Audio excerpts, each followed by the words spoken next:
So it's time for another episode of Pizza and Politics here. We're joined by New York City mayoral candidate Dianne Morales. Dianne, thank you so much for being here. Thank you so much for having me. It's a pleasure to be here. Absolutely. We're sitting here outside in our outdoor courtyard, socially distanced, of course. Yes. So we're both vaccinated, but doing what we need to do to stay safe during this time.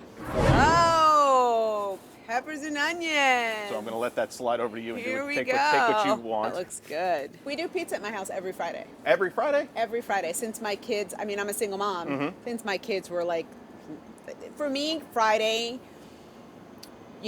meant not having to worry about like what to rush home after dinner to cook for the kids as a single mom. And so we would pick up pizza on the way home. What's been going on with your campaign lately? Because it seems like you're everywhere right now. It's been great to actually be in the community, talking to people and hearing from people and connecting with people. You get this energy from them. For me, the idea of my candidacy is about co-creating a vision for the future for New Yorkers.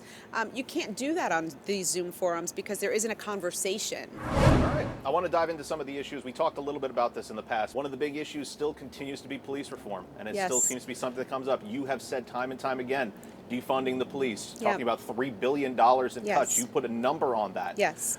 You also mentioned the Community First Responders Department that you want to involve. Tell us a little bit about your plan for police reform. The police continue to actually cause harm in many cases in the very communities that are the most vulnerable and that they're supposed to protect. So the Community First Responders Department offers an approach to addressing these issues where the solution or the intervention actually meets the need. I know housing is something you're passionate about. It's something you know about. We're sitting here in the shadow of the Soundview houses with people need a place to live. That's and people need a place that they can afford to live. That's right. I mean, these are the two big things here. And how do we make this happen? Yeah, I think the agenda has been set by developers. And so we're talking about what we're proposing is the idea of flipping that model, essentially, and having the developers be responsive to what the city and the communities say that we need and want. I want to draw on some of your personal experience because you're a mom.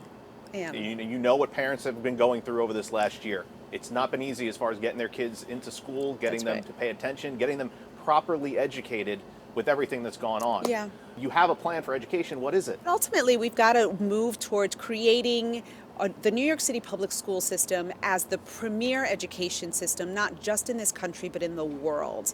And that means removing barriers to access. It means desegregating our schools. It means, implementing culturally responsive curriculum. It means training and supporting our teachers and making sure that our children all have access to the technology and the resources that they need. Dianne, we're going to do a quick lightning round here. Okay. We're going to call it a quick slice. All right, favorite baseball team? Oh gosh, I'm in the Bronx, but it's the Mets. It's okay. I was raised on my dad is a diehard head-to-toe Mets gear guy, so. If you're not campaigning, what are you doing?